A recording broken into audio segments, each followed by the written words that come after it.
सुप्रभात बच्चों। तो आपका सिलेबस का जो हिंदी सेकंड का पाठ 11 तक समाप्त हो चुका है। तो आज इसका एक बूंद का मैं एक बार फिर से रिवीजन कर दे रही हूँ और इसका पीडीएफ आप लोगों तक पहुँच चुका है। तो आप उम्मीद है कि आप लोग कंप्लीट कर लिए होंगे। तो यह कविता हमें आशावादी होने का संदेश देती है और जीवन में लक्ष्य की प्राप्ति के लिए प्रेरित करती है। ज्यों निकल कर बादलों की गोंद से थी अभी एक बूंद कुछ आगे बढ़ी, सोचने फिर यही जीने लगी, आह क्यों घर छोड़कर मैं यूं कढ़ी। एक बूंद जो है, जैसे सबका तात्पर्य होता है, एक बूंद का मतलब है कि लोगों से, है ना, आपसे, हमसे या किसी और से। ज्यों निकल कर बादलों की गोद से, एक उदाहरण दिया गया है कि जैसे वह बादल की गोद से निकल करके बाहर निकल करके अभी एक बूंद कुछ आगे, थोड़ा सा आगे ही बढ़ी थी, तभी वो अपने मन में यह विचार करने लगती है कि अरे मैं क्यों घर छोड़कर चली आई, मैंने गलत किया, हमें नहीं आना चाहिए था। लोग उधेड़ बुन में लग जाते हैं। दयो मेरे भाग्य में है क्या बदा, मैं बचूंगी या मिलूंगी धूल में, या बचूंगी गिरे अंगारे पर किसी, चूं पड़ूंगी या कमल के फूल में। विचार आ रहा है काम हो जाएगा कि नहीं हो जाएगा। जैसे सपोज दैट कि कोई भर्ती के लिए जा रहा है पुलिस में, तो वह कह तो रहा कि जा तो रहे हैं लेकिन पहुंच पाएंगे कि नहीं पहुंच पाएंगे। अब कोई उसमें मन में दुविधाएं आती रहती हैं, उसके मन में जो है दुविधा है कि पता नहीं होगा कि नहीं होगा, क्या है, भाग्य देखो साथ देता है कि नहीं देता है, निकाल पाऊंगा दौड़ की नहीं निकाल पाऊंगा। मतलब उधेड़ बुन में लगा रहता है, जैसे बूंद लगी हुई है। बूंद भी है विचार में मग्न है, मतलब सोच रही है, विचार में लीन है एकदम कि पता नहीं मेरे भाग्य में क्या बदा है, मैं मिलूंगी धूल में, मैं धूल में मिल जाऊंगी या गिरूं या जलूंगी गिर अंगारे पर किसी, या किसी आग के अंगारे पे गिर के जल जाऊंगी, चूं पड़ूंगी या कमल के फूल में, या किसी कमल के फूल में जाकर गिरूंगी, पता नहीं क्या होगा। निकल तो गई हूँ घर से, पता नहीं देखो होता है, मतलब कि मुझे क्या होगा, मतलब मेरा काम होता है कि नहीं होता। लोग कहते हैं अच्छा तो निकल तो दिए हैं, देखो क्या होता है। बह गई वो सुकाल एक ऐसी हवा, वह समुंदर ओर आई अनमनी, एक सुंदर सीप का था मुंह खुला, वह उसी में जा पड़ी मोती बनी। देखिए लोग कहते हैं ना कि कर्म करो भाग पलटते देर नहीं लगती है। भाग्य को जो है भाग बनते बिगड़ते समय नहीं लगता, सिर्फ कर्म पर आधारित होता है। कर्म करने से भाग्य बनते और बिगड़ते हैं, ना कि भाग्य के भरोसे कर्म करना चाहिए। कर्म से ही भाग्य बनता और बिगड़ता है। यदि आप लिखेंगे तो नंबर जरूर मिलेगा, यदि आप लिखेंगे ही नहीं, पढ़ेंगे ही नहीं, तो आपको मैं ढेर सारा नंबर नहीं दे दूंगी।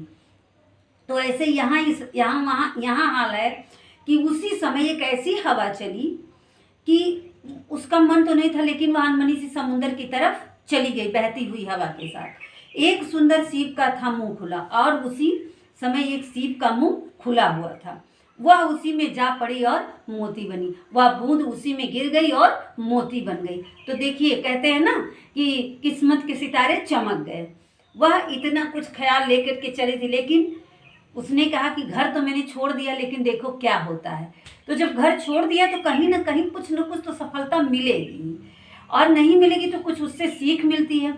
लोग कहते हैं कि हार से ही सीख मिलती है, जीतने का उत्साह बढ़ता है। जब हम कभी असफल नहीं होंगे तो हमें सफलता पाने की ललक हमारे मन में नहीं जगेगी। एपीजे अब्दुल कलाम ने कहा है कि हमें असफलताओं से ही जीतने की सीख मिलती है।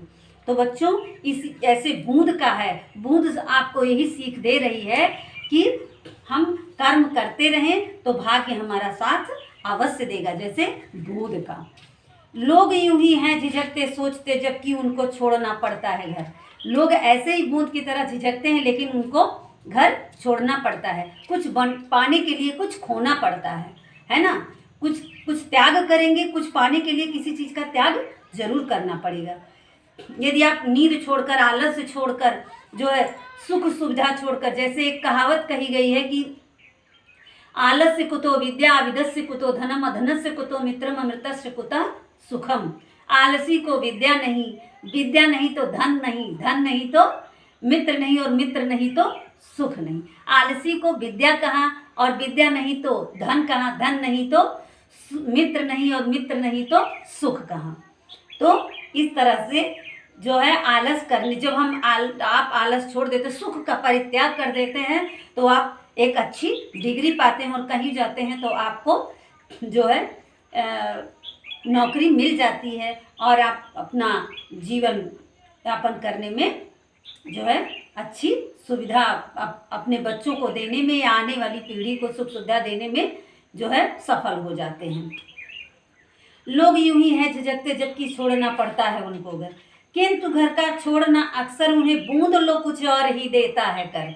अंत में कहा गया कि बच्चों, उनका घर छोड़ना उनके लिए जो है क्या कहा गया है कि डूबते को तिनके का सहारा, वह घर छोड़ना उनके लिए जो है एक बहुत अच्छी, कुछ उन्होंने घर को छोड़ा, कुछ त्याग किया तो कहीं सफल हो गए, तो वह वहाँ उनकी लाइफ बन जाती है। यदि आपने आलस छोड़ दिया, सुख छोड़ दिया, तो आपकी ज़िंदगी जो है बन जाती है, आप सफल हो जाते हैं।